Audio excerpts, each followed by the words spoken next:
Bismillahirrahmanirrahim. Alhamdulillahirabbil alamin wassalatu wassalamu ala rasulil amin wa ala alihi wa sahbihi ajma'in. Assalamualaikum warahmatullahi wabarakatuh. Terima kasih isi masa kids. Betul ya sebentar saya kids. Rakan-rakan tentang teman-teman di HDC dan juga standard. Terima kasih. Walaupun dalam agak sibuk sikit dalam minggu ini, insya-Allah besok akan berangkat melaksanakan satu misi baru. Lihat potensi pembuatan daki baru daripada USA daripada airport Turki dan juga Raja Lembu, insya-Allah. Jadi malam ini sebab tadi dah belum lagi sesi saya dah ada soalan tentang sini. Sebab tu saya tunjuk video sini tu. Tanpa sebarang ulasan. Dia tuan-tuan dan puan-puan dan datuk ulaskan bila tengok video tu halal tak halal. Takut soalan saya. Dah tengok video tadi kan? Halal tak halal? Halal. Kalau di bagian kita sendiri itu halal.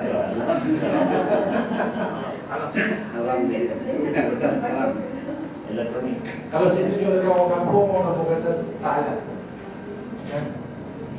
Tapi itulah hari ini yang digunakan pakai. Saya fikir bukan kita di Malaysia, tapi di seluruh dunia menggunakan kaedah yang sama dalam penyembelihan yang dipanggil sebagai water bastani. Itu kalau tuan-tuan dan perempuan, betul-betul ada terima WhatsApp dalam Facebook kita semua yang mengatakan kononnya KFC tak halal dan disebut oleh seorang ustaz mengatakan ayam KFC ni tak sembelih. Ayam KFC ni kena kejutan elektrik.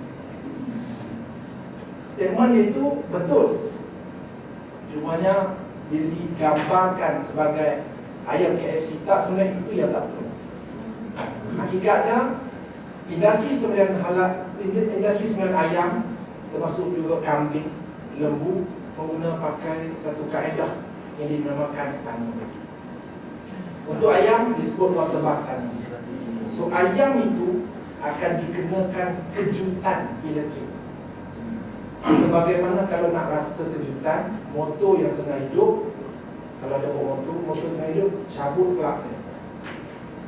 Alat bercucur itu kan, cabut waktu dia tengah hidup. So itulah fungsi stani. So kalau kita tengok tu rasa macam khayal, lari. Dia bukan mati, dia tak mati, melainkan tangan basah kita pegang pelak. Itu memang kira terus. Tapi kalau nak cuba boleh juga. Nak rasa macam mana kejutan ayam benar kan. So itulah yang ayam kena. So digunakan ayam tu lari, kemudian melalui proses tadi ayam tu memang digantung kaki atas kepala ke bawah. Kalau tengok seperti lalu macam tadi tu lah, kan? Menggantung ayam seperti ini. So itu kaedah yang digunakan. Kebiasaannya bagi industri sembelihan ayam secara komersial, minimum satu hari sembelihan menjangkau 60,000 ekor. Pengalaman saya yang terakhir di Brazil, video tadi tu video di Brazil. So antara umur sembelihan yang terbesar 100,000 ekor satu hari sembelihan. Maknanya dia memerlukan kepantasan penyembelihan. Hebat mana pun gila tu, kalau penyembelihan tak pantas, tak cekap, tak berbidang, memang out sembelihan. Kerana apa? Ayam tu sentiasa bergerak. Dia tidak boleh memerlukan walaupun satu kesiapan. Sebab selepas dia pendarahan, ayam tu akan masuk sekali blank, rebusan, cabut bulu, kemudian terus proses masuk packaging. Kalau dibandingkan dengan sembelihan secara konvensional di pasar-pasar biasa, sembelihan itu kalau kita tengok, di sembelihan dicampur. Di sisinya akan ada tung, tak kira lah tung drum ke apa pun bekas. So dia akan campurkan ayam itu masuk ke dalam. Perbuatan mencampurkan ayam itu, kalau diambil dari dalam kiraan masa, rasa-rasa dia tak menjangkau lebih 1 minit. Maknanya selepas disembelih, sudahlah disembelih tu dia kepak kepala. So di pasar-pasar tu, kalau yang cekap, penyembelihan yang cekap, so dia seorang aja. So dia pegang badan, dikepokkan kepala, himburkan kepala ke badan, so dia potong ke atas. Sebab dia potong, dia akan terbangkan ayam tu, so ayam tu akan landing dalam bekas. Okey, kalau ada air, keseluruhan ayam yang landing dalam bekas berisi air itu adalah bangkai. Bangkai. Kerana ayam itu mati sebab disebabkan air. So totally 100% dalam tu bangkai. Kalau tak ada air, yang halal adalah ayam yang terakhir landing sekali. Maknanya kalau orang yang awam pergi pasar, untunglah dia beli ayam di atas. Ada penyelesaian bagaimana? Ada penyelesaian, dia menggunakan kaedah selepas disembelih dimasukkan ayam kembali ke dalam rata. Boleh bayang harga ayam tu. Yang kalau biasa kita lalu highway tu, nampak luar ayam kan, ayam kek dan sebagainya tu. So harga yang kosong disembelih masuk dalam harga. Itu penyelesaian bagi pasar-pasar basah. So ayam yang disembelih dengan kaedah itu memenuhi syarat, tapi belum lepas untuk persediaan halal. Persediaan halal tu aspek yang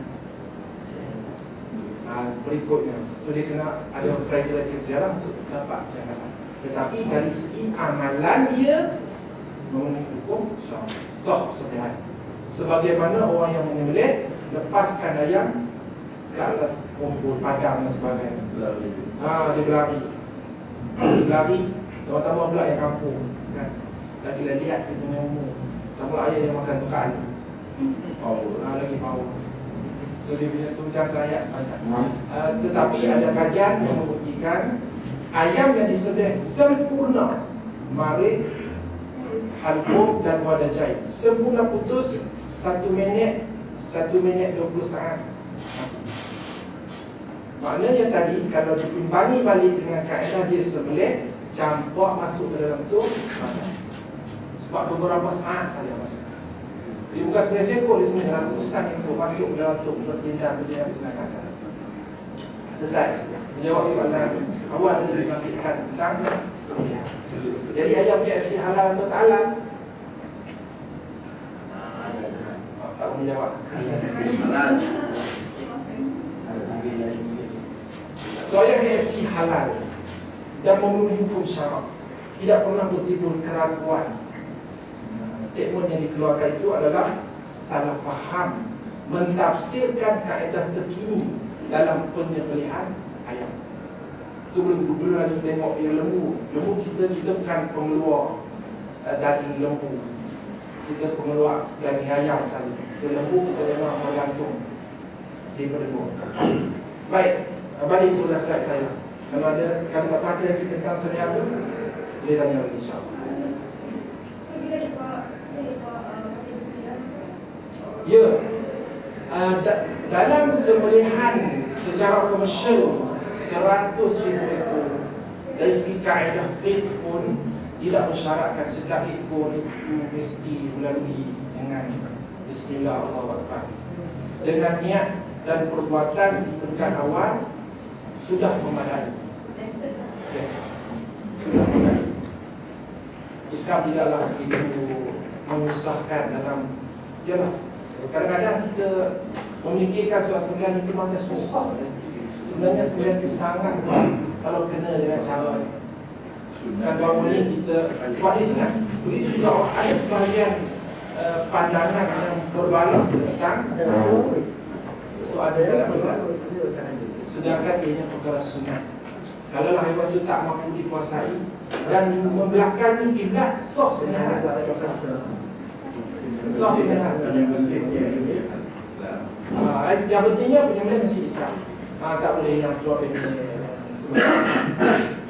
selain daripada tak boleh. Mesti Islam. Syarat itu juga kita kenakan bila mana kita buat pemeriksaan luar negara, walaupun di negara bukan Islam, termasuk Brazil Israel pun, syaratnya mesti Islam yang menyembelih. Jadi alhamdulillah, rahmat dengan halal juga, ramai orang Islam boleh bekerja dalam industri. Kita takkan syarat begitu. Yang pun sama, nak dapat halal, bagi syarikat Islam, syarat utama mesti ada pekerja Islam tetap, bukan driver. Driver kita tak terima. Ada juga dia nak imigrasi, ambil kesempatan. So yang maklumat tu kita boleh kesan dan kita boleh jawab. Sekurang-kurangnya orang Islam ini dia ada satu sifat amanah. Jahat-jahat macam mana pun dia ada satu sifat amanah, dan dia sendiri yang akan melaporkan kelompangan yang berlaku dalam industri. So ada yang kita terima sebenarnya, walaupun kita terima ada daripada orang awam, tapi yang lebih banyak kita terima adalah aduan daripada pekerja Islam dalam syarikat. Sebab tu ada yang kena tak sijil kan sijil sebagainya. Ayam di Arab Saudi, alhamdulillah selamat halal. Keseluruhannya daripada Brazil. Ayam daripada Brazil. So memang auditor dari Arab Saudi pun ada turun ke Brazil. So yang pakai Swiss tu dia panggil mechanical slaughtering. Dia petik Swiss, blade akan berjalan. So blade akan berjalan tu, ayam akan lalu putus. Majoriti putus kepala. Dan majoriti berlaku sembelihan lebih daripada sekali kerana blade tadi. Kita tak terima dan tidak patuh syarak pun. Tidak memenuhi hukum syarak. Kesilian mesti memang. Ada isu baru ni. Dekatkan raya ke sebelum raya. Macam itulah keluar. Ada Facebook, Ta'ala, yang saya Ta'ala. Tersebut dalam WhatsApp dan sebagainya. Yang kita buat rush, kita tengok. Hakikatnya itulah kesan sembelihan secara komersial. Dengan keadaan tadi, ayam bergantungan di pusing kepala, so menyerong, memang boleh hadapan kepala yang belakang. Putus kepala itu? Putus kepala tak sengaja dalam keadaan ini halal, harus. Cuma kalau perbuatan itu diulang-ulang dengan sengaja memutuskan kepala, ada pandangan ulama mengatakan bermakna. Dan ada juga yang agak sedikit syadid meletakkan perbuatan sebagai haram. Kenapa? Dikiaskan ke ahli Nabi yang Nabi sebut, Inna Allah kataba al-ihsan ala kulli syai'. Allah mengarahkan kata buat tu fi'il amar. Allah mengarahkan berlaku ihsan ke atas setiap sesuatu. Wa idza qataltum fa ahsinu qitlah. Bila nak bunuh, bunuhlah dengan baik. Wa idza dhabhtum fa ahsinu dhabh. Kalau nak sembelih dengan cara yang baik, dengan pisau yang tajam dan sedang tidak menghadap ataupun ditunjuk kepada kawan-kawan yang lain. Itu juga kesilapan yang berlaku sewaktu mana benar korban memburi sebagai tempat sembelih, tidak mengambil hirau dan tidak mengambil endah tentang soal kebajikan haiwan. Sembelih kawan dia yang lain duk tengok. Banyak berlaku demikian. Ada bila ditegur tu imam berapa kenapa nak tunjuk lebih, biarlah dia tengok. Pula lah macam tu. Sedangkan itulah satu tuntutan. Very simple. Kadang dialihkan haiwan kawan-kawan yang lain ke tempat yang lain. Selesaikan seorang, seekor, turun yang berikut. Nabi SAW ada dalam hadis dia yang dilarang sama sekali bunuh haiwan adalah dengan cara menggunakan api. Itu terang dalam hadis. Itulah satu perbuatan yang sangat-sangat dilarang. Adapun membunuh haiwan-haiwan yang termasuk haiwan yang boleh memudaratkan, maka dibolehkan menggunakan apa cara sekalipun dengan syarat bukan api. Baik, ini secara sekitar lalu saja yang saya nak sebutkan di sini. Hari ini Pusat Halal Malaysia hanya JAKIM dan Jabatan Agama Islam Malaysia. Tidak ada pihak yang lain. Kalau orang kata HDC, kita sebab kita maaf HDC ya. Saya dulu sebagai HDC juga sewaktu di Perbadankan Halal. Saya juga bersama pada ketika itu. So tidak ada lagi HDC lain, hanya JAKIM dan juga Jabatan Agama Islam negeri-negeri. So kalau di Selangor, permohonan halal melalui online. Online itu adalah online yang berpusat. So semua negeri menggunakan oleh yang sama. Ingin masuk maklumat, sediakan dokumen itu dihantar ke Jabatan Agama Islam Selangor. Okey, alhamdulillah perkembangan yang baik juga dengan support yang baik daripada pihak pemerintah, akhirnya kita dapat mewujudkan ataupun meminda satu akta yang dikhususkan untuk halal. Di samping standard yang berlaku lama, dan disebutkan tadi juga respon diberikan satu kebanggaan yang perlu kita jaga dan hargai. Persediaan halal Malaysia mendapat iktirafan dunia. Bagi di mana-mana sebut jejaki mahu kenal buah halal Malaysia. Pengalaman saya berada di Brazil, saya pergi ke Sudan, hatta ke Asia Tenggara, Filipina, Indonesia. Masing-masing mencemburui buah halal Malaysia. Termasuk Eropah, ada buah halal, smart tech, produk boleh masuk. Tak ada soal banyak.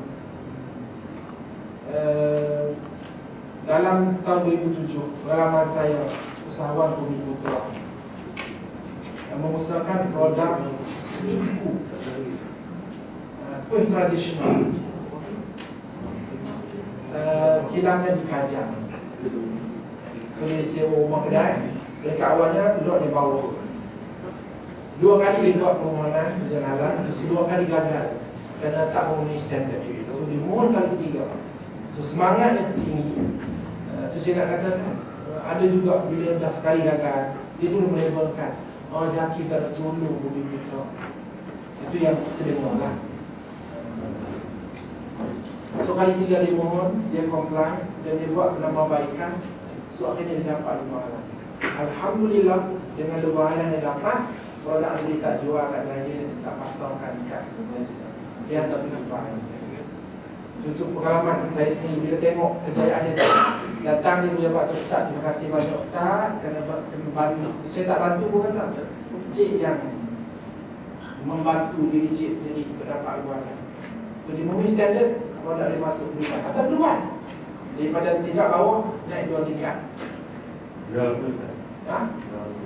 Kuih sejeruku, frozen food, kuih tradisional. Kalau tak salah saya, undi-undi, kalipak, masarudi, cucur badak, dan satu lagi kuih tak ingat. Ada 5, dekat awal ada 5 je. Dapat lubahan, terus lubahan. Kemudian dia punya produk itu, dia berjaya masuk bersama dengan pameran halal antarabangsa, menumpang. Duduk kecil dia lubahan. Itulah kejayaan dengan adanya lubahan. Dia boleh pergi jauh. Hatta produk dia sudah Kelantan, bulu. Dulu orang kata bulu tak boleh dapat halal. Ya, betul. Kalau tengok cara dia perang, di mana dia perang, bekas yang digunakan untuk perang, dan aditif yang digunakan untuk mengaktifkan pemeraman. Kalau dia comply baik dengan standard, sudah terbukti produk bulu dah dapat lubahan. Siapa tu tak boleh dapat. Syarat dia follow, dia ikut. So daripada yang cair, ditransform jadi bentuk serbuk, ekspor keluar. Dipanggil paste bilis.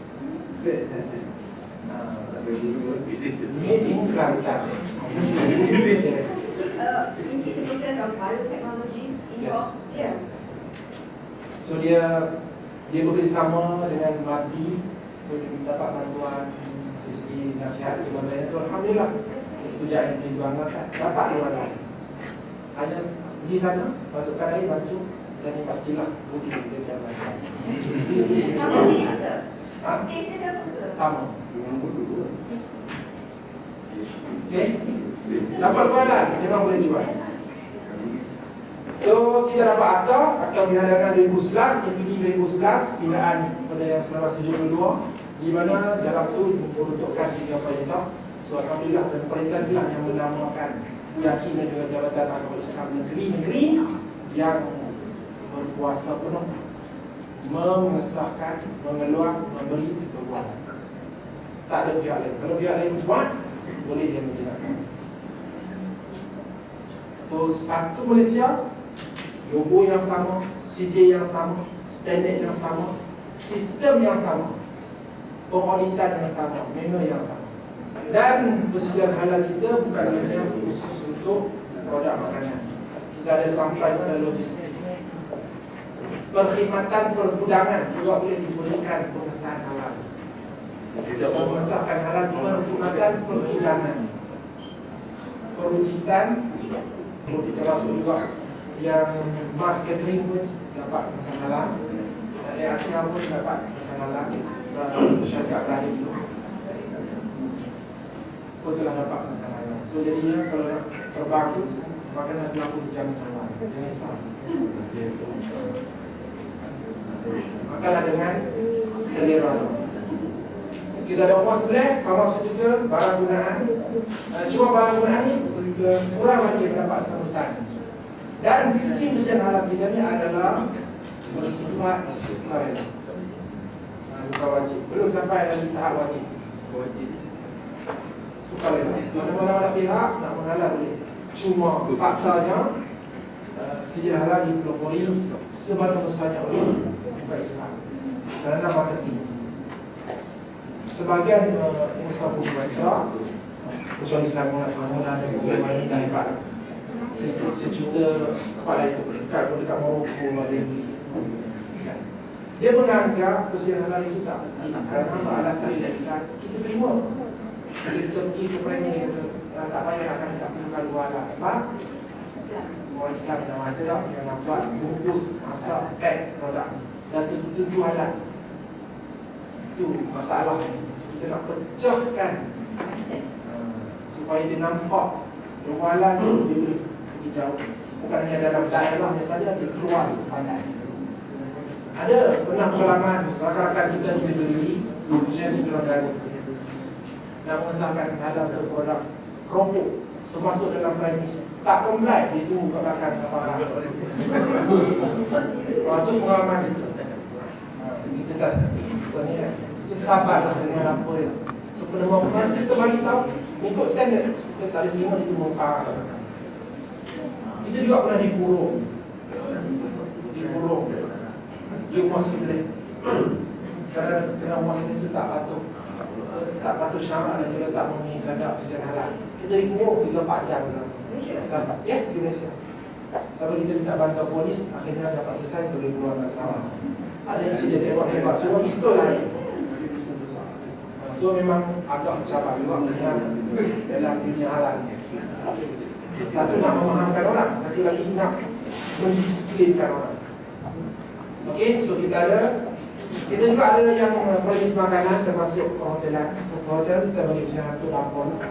Antara yang disebutkan hotel di Palma, antara hotel yang patuh Syaf.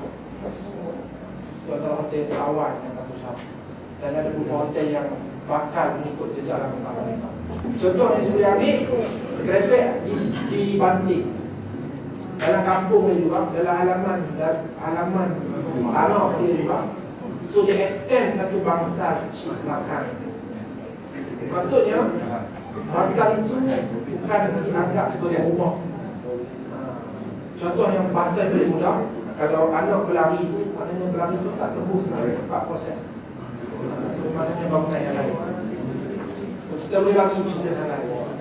Syarat dia bukan dia ataupun dia mana-mana rumah kedai dia boleh. Okey, yang itu pun ditunjukkan tadi ya. Alhamdulillah memang kita menjadi contoh dunia dalam persidilan halal. Selain dari standard, kita tertakluk dengan keputusan fatwa kebangsaan. So yang ni mana-mana ada isu yang khilaf, akhirnya kita akan rujuk kepada fatwa keputusan sama boleh atau tak boleh diberikan keputusan halal. Okey, siapa yang boleh mohon? Semua kategori yang di atas. Pengeluar ataupun bagi packer juga boleh. So dia ambil produk dari luar negara. Syarat produk itu telah disediakan, dia boleh buka sampai Malaysia, repack, buat brand yang baru. So dia boleh mohon halal. Contoh yang terdekat yang boleh buat, yang saya boleh kongsikan, ambil pokok daripada Kelantan dengan datang di Selangor. Dia order import daripada Kelantan dengan sampai ke Selangor, repack, periksa sikit, dia namakan dengan rokok Selangor. Boleh mohon halal. Okey, yang tak layak, yang tak terdekat dulu. Contohnya agak lawak lah sebenarnya, tapi kita telah terima dia nak dapatkan halal untuk minyak enjin kereta. Ini real ni bukan cerita omongan. Minyak yang kita tukar 5,000, 7,000 kan. So dia nak dapatkan halal untuk minyak. ayam bila Islam naik kenderaan 500 halal kalau nak pergi masjid. Itu alasan dia. Tapi itulah maknanya dari satu aspek persediaan halal kita tu memang sangat-sangat bahagia sampai kata itu. Pernah juga kita menerima untuk satu kilang yang datang namun dibuat flavor. Ada flavor yang dibuat adalah pork flavor. Bukan namun halal. Memang pork flavor memang 100% bukan pork. So, dia adalah chemical. Tak ada kaitan dengan pork. Tapi memang tetap bergunakan. Tapi teknologi itu ada. Telah pun ada kes yang sayur sebab keluar dalam media akhbar. So dia adalah flavor. Di Thailand memang ada dibuat. Kalau pergi di Thailand tu jangan terkejutlah. Kalau produk Malaysia tu contoh yang pernah tersebar dalam WhatsApp dan juga Facebook. Cube ayam no. Kan? Keluar dalam media sosial pork. Yang pork dia kan. Memang pork tu Thailand punya produk. Kita tak nak memang keluarkan. Itu di Thailand. Malaysia tak ada kaitan dengan soal itu. Di Malaysia hanya memproses ayam saja, chicken flavor saja, no pork, tak ada pork. Okay? Sama juga dengan syarikat bagi sedikit kalimah. So syarikat yang mengeluarkan produk halal dan non halal sekaligus memang tak benar. Orang yang Ta'ala farmaseutika yang preskripsi doktor yang tadi sebutkan tu farmaseutika lakukan preskripsi doktor. Sebab masa ini yang OTC over counter yang kita boleh bagi halal. Yang preskripsi doktor belum lagi, tapi ke arah itu kita nak bagi halal masuk kepada perubatan dalam masa itu. Okey, satu lagi yang memberikan implikasi negatif kepada masyarakat kepada agama dan sebagainya. Sebab itu juga dalam ujian halal kita tidak benarkan penggunaan nama-nama Tuhan untuk produk kerana memuliakan nama Tuhan. Kita tak nak nama-nama Tuhan diperdagangkan. So, kita jaga. Ada juga musuh yang query kenapa jangan kita benarkan. Kita tak nak manipulate ke atas kesucian nama-nama Tuhan. Kita tak benarkan. Begitu juga nama-nama yang menyentuh sensitif agama kepada lain. Kita tak mengenal. Sebagai contoh yang antara yang pernah kita ambil kes, now you can taste what angel eats. So salah satu orang. So bila kita tafsirkan sikit itu seolah-olah sekarang tu dia rasa macam malaikat makan. So itu sensitif pada agama. Kita ambil tindakan, kita tidak nak biar. Tak mengenal. Itu contoh. Ada beberapa contoh yang lain lagi kan. Begitu juga dengan agama-agama yang lain. Baja dan makanan binatang juga kita beri pesan halal. Walaupun bagaimanapun memang ada isu berkaitan dengan soal ini, termasuk ia termasuk dalam bab haiwan al-jannah. Haiwan yang halal tapi diberi kita nak diberi makan yang najis. Jadi ini hukumnya haiwan itu haram. Soal ternakan yang gula makan najis, pakai dan sebagainya kan, itu masuk dalam haiwan jannah. Hakikatnya makanan haiwan dia tak bagi pengesahan. So yang di kolam itu sebenarnya bukan dari bawah bidang. Kalau tanya, memang banyak soalan pun yang tentang penyakit. Macam mana saya nak tentukan keli yang saya makan memang halal. Saya memang penggemar ikan telur, patin dan sebagainya. So kaedah fiqh yang paling utama selagi tidak ada keraguan, maka haiwan itu adalah halal sebab ini hidup. Melainkan kita dapat buktikan dan nak membuktikan wujudnya DNA babi dan sebagainya dari ikan itu memang agak sukar. Melainkan kalau nak buat pesanan DNA ke atas ikan, sejurus selepas ikan itu diberi makan, ikan itu kena ambil tes, baru boleh kesan DNA. Maksudnya haiwan hidup ni dia merembeskan dia punya apa yang dia makan.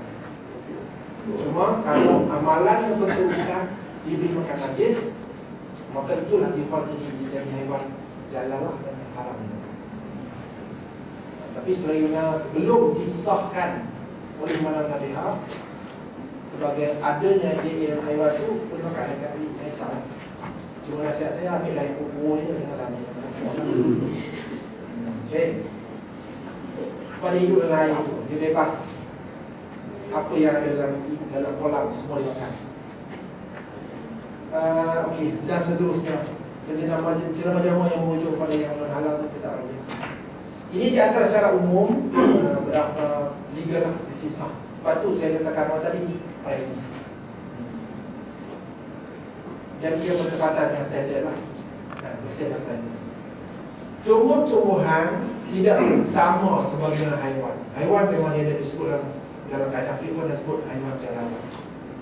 Haiwan jalalah haiwan halal, tapi memang dia suka makan najis ataupun dia dibelah, diberi makan najis, dia termasuk dalam haiwan jalalah, hukumnya haram. Nak menghalalkannya balik ada kaedah, ada penyelesaian. So haiwan tu di kuarantin.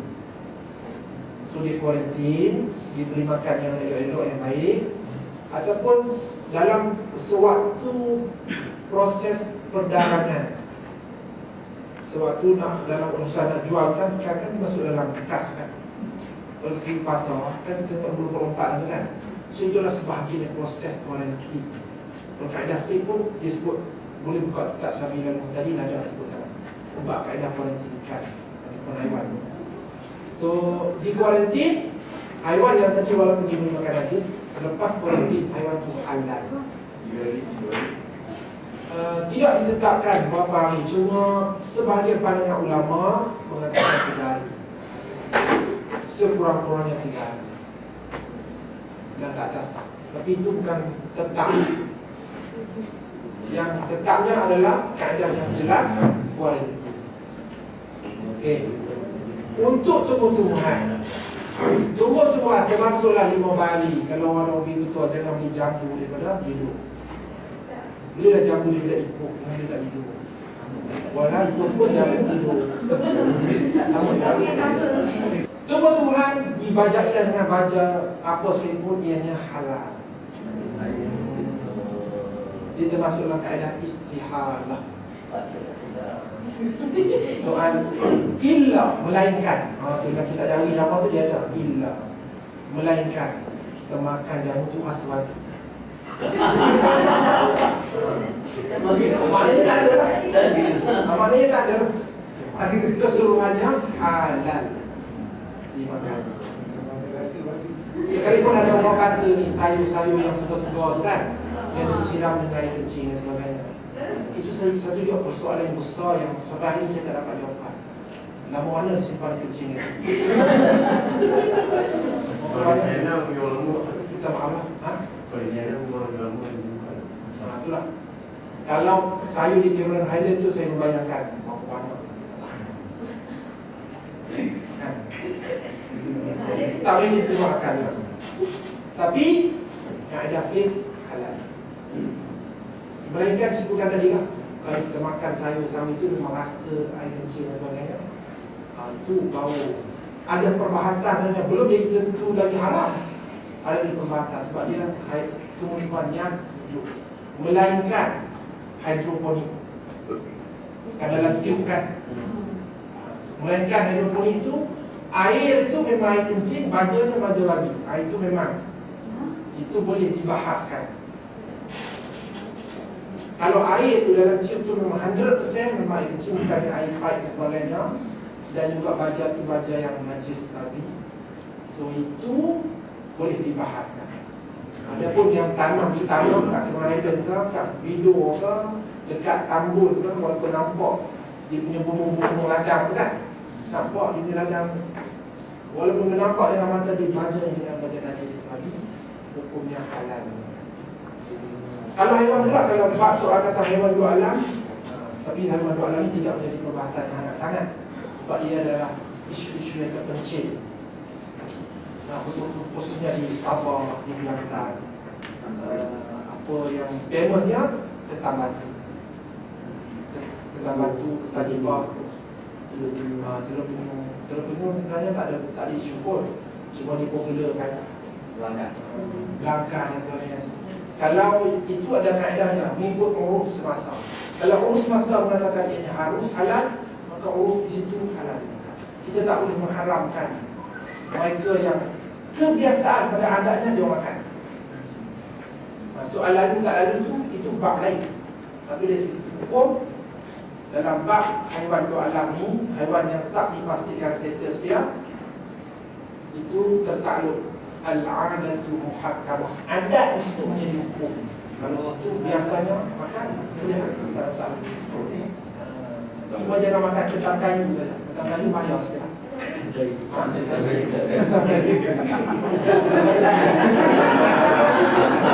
Satuan restoran India Muslim ada 5,000 seluruh negara. Tak termasuk itu yang berdaftar di bawah persatuan. Yang tidak berdaftar di bawah. Sejarah awalnya restoran Mamak ini memang 100% dimiliki oleh Muslim. Cuma bila transformasi berlaku ni, jadi dia ada kecerahan di situ sikit, majoriti diambil alih oleh India. Tapi dia manipulate, dia gabung, dia daftarkan perniagaan itu sepaknya dengan Muslim. Terus itu memang ada dalam soal teknikal undang-undang tu kita kena teliti sikit lah. Lambat tu, kita rasa tu kalau 100% dia India, gantung Al-Quran, kena. Tapi masuk premis, bila tengok, check balik premis, dia ada joint venture dengan Muslim, itu kita kena hati-hati. So kita kena tengok dengan halus mengikut saluran undang-undang. So dia agak rumit sikit untuk selesaikan kes-kes macam tu. Tapi memang dia orang pandai. So dia joint venture. So dia letakkan nama Islam. So dia letakkan pekerja ada 3 orang. Itu kan masalahnya India. So macam apa tak tahu. Penghilangan kontrak yang ada, kalau dia menyediakan perkhidmatan penilangan, dia tak bawa keluar produk, tapi dia menyediakan perkhidmatan penilangan. So company ABCD datang, dia buat, dia hilangkan, dia adu, dia proses, dia urus. So kalau yang jenis perniagaan sebegini, so hilang perkhidmatan itu perlu mendapat pesan halal dahulu sebelum syarikat ABCD dapat halal. Selagi mana hilang yang menyediakan perkhidmatan tak halal, yang ABCD dah datang untuk dia buat tu tak boleh diproses halal.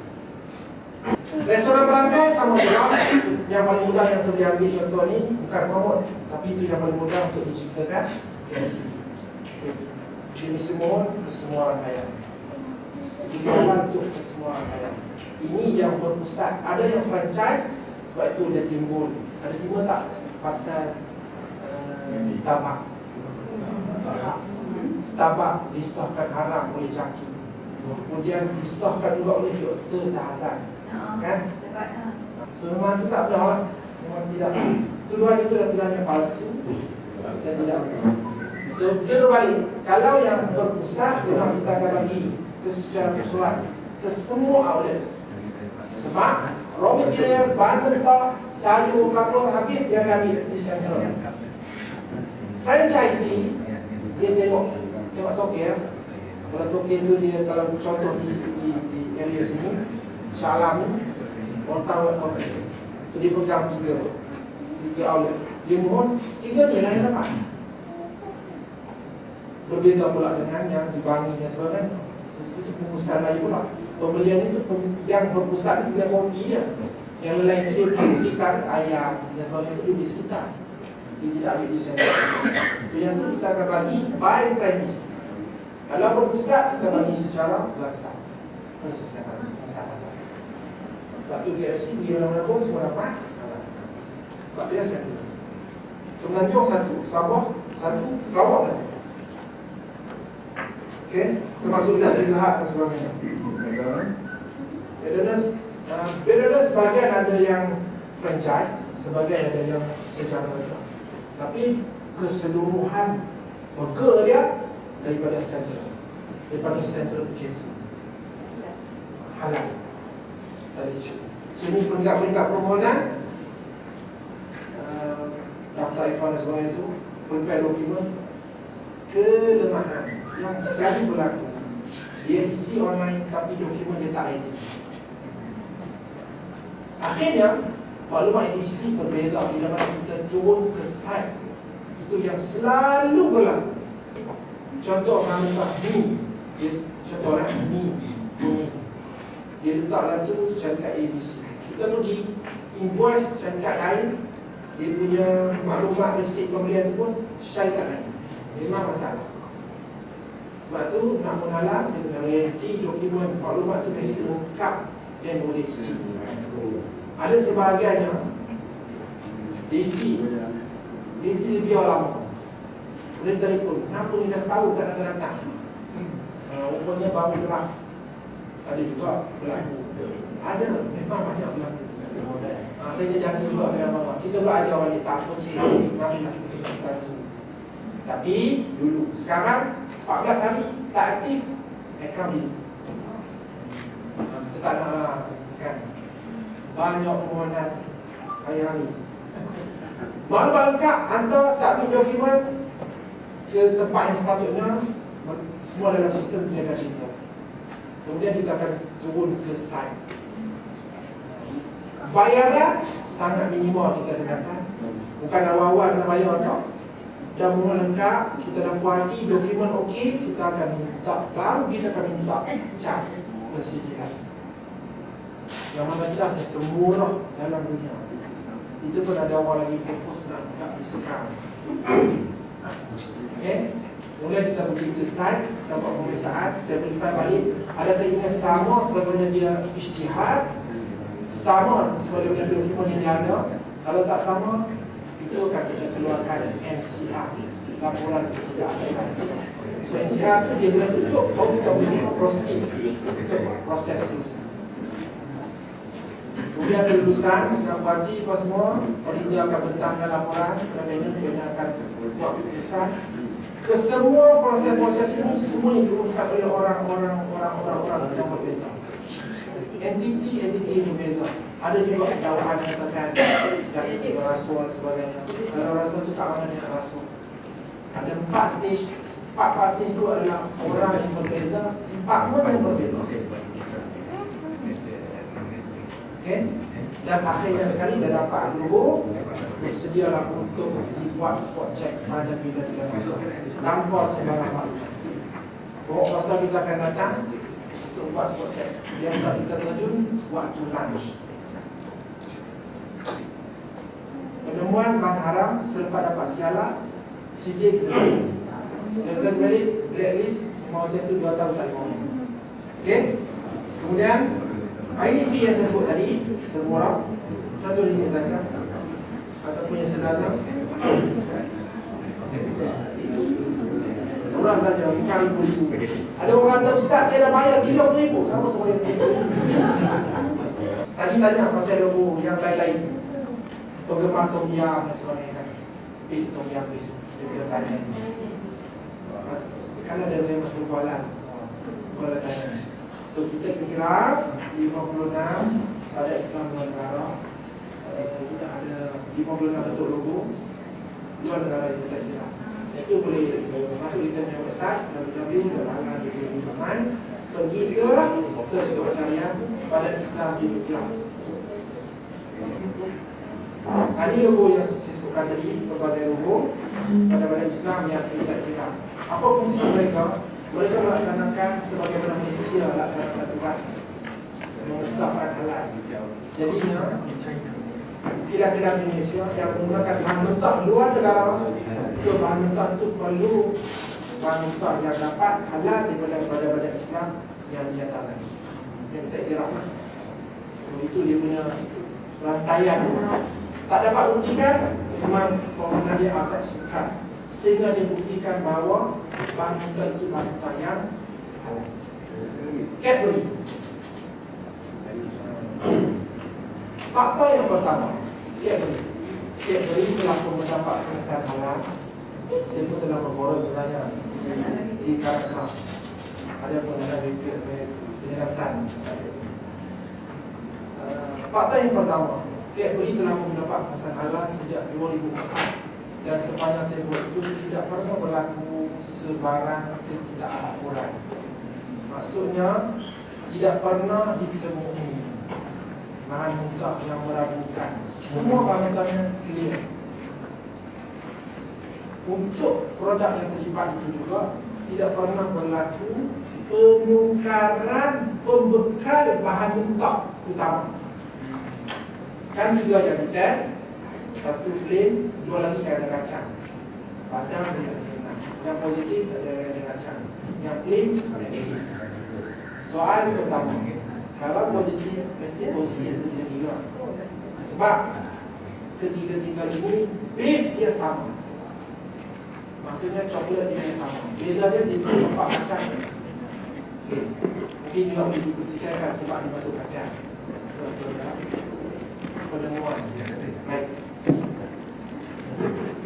Pertama, yang kedua, penemuan dan juga analisa yang dibuat peringkat awal oleh Jabatan Kesihatan, iaitu Makmal Kesihatan Negeri, baru di peringkat kajian. Ianya bukan final. Itu fakta. Tetapi telah pun disalah erti dan berlaku sedikit tidak amanah. Sudah upload dan sebar viralkan dalam media sosial. Sebab produk tu dah disahkan halal. Maksud disahkan halal, proses nak mengesahkan halal ni bukan proses satu. Kita pergi ke gram, kita tengok bahan mentah, every single thing yang digunakan di kilang tersebut, semua kita sahkan, pastikan dia halal. Termasuk kacang. Dua-dua kacang itu telah pun berdapat pengesahan halal oleh badan Islam yang kita iktiraf daripada Netherlands. Dua-dua kacang. Okey, jauh. Coklat, koko Malaysia. Alhamdulillah kita koko terbesar. Kita ekspor ke Brazil pun ada.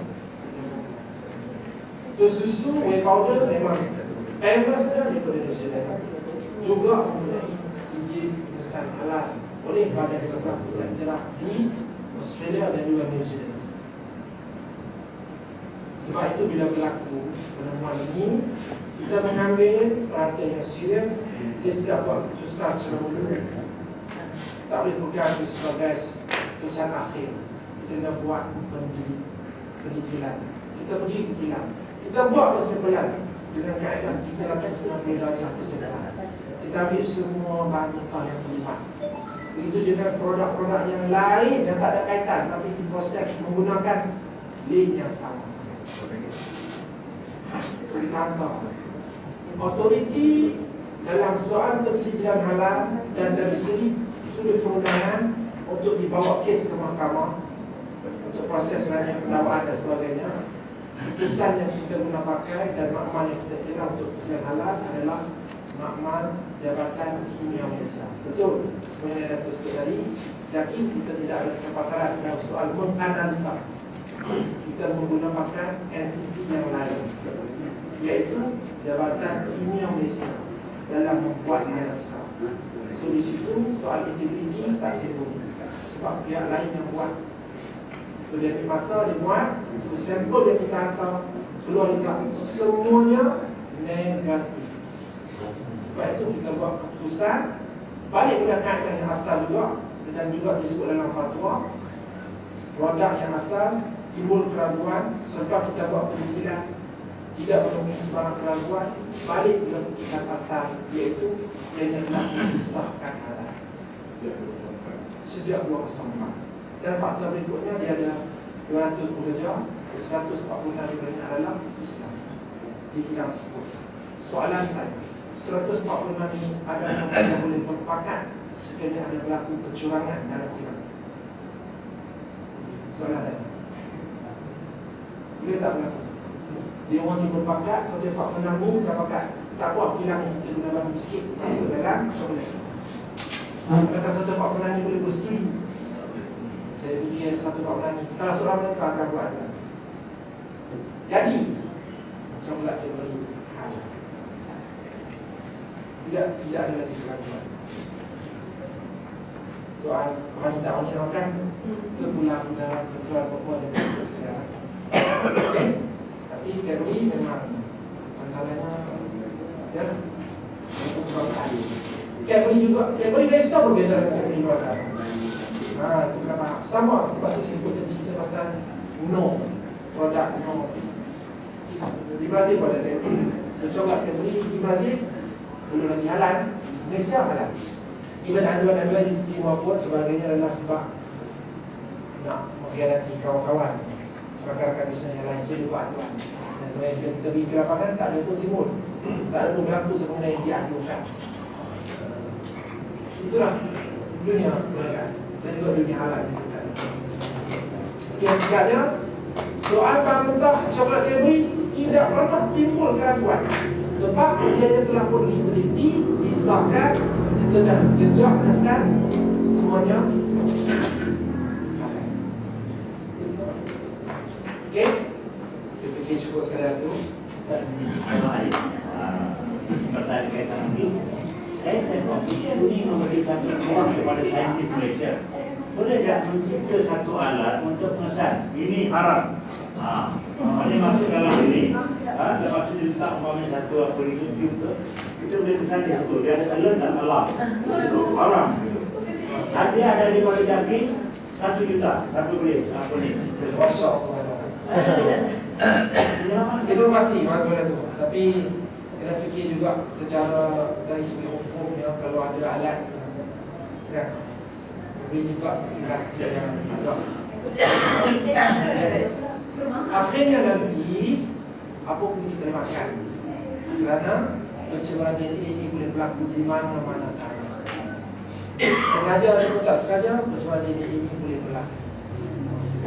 Nak buat pemesanan DNA, akhir sekali kita roti canai. Nak buat pemesanan DNA ni sebenar-benarnya untuk membuat penemuan DNA ini, produk itu mesti bersentuhan direct. Maksudnya kalau yang tadi itu orang boleh dicanai kan, kalau buat pemesanan DNA memang boleh kesan sebab dia uli.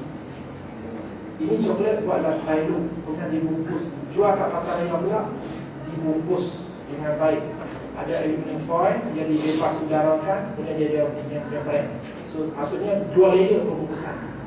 Walaupun dia letak sebelah apa tu, daging babi sebagainya, coklat itu mustahil ada pencemaran DNA.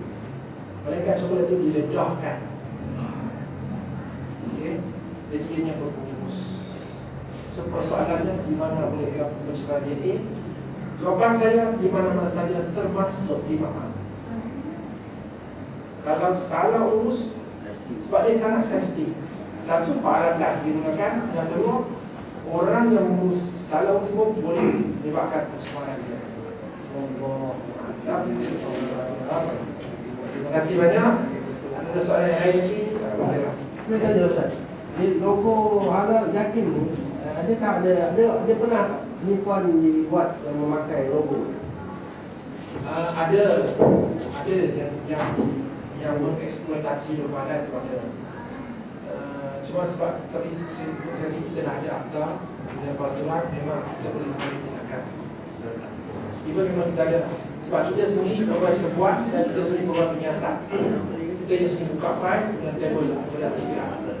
Jadi kalau kita pergi ke supermarket, kita kalau kita pastilah 95% yang apa logo yang halal yakin ni halal dah. Ya. Kebanyakan hypermarket sekarang dia dah ada internal halal system. Dia dah ada dibangunkan sendiri. Malaysia tu mereka sendirilah. Contoh yang saya sebut antaranya MyDay. Dia ada jual masalah dalaman, produk nak masuk mesti ada logo halal. So pergi ke pasar raya, cari logo halal ni, ada logo scatter dan menunjukkan. Bukan logo halal scatter saja. Kalau scatter itu boleh diadukan. Kita buat clarify balik. Ada yang sebagainya dia guna magazine yang lama, dia nak ambil magazine yang lama. Tapi yang terkini, terbaru, yang panas, logo halal dan ada 2 jenis lampu di bawah logo. Sekian, terima kasih. Assalamualaikum warahmatullahi wabarakatuh. Terima kasih.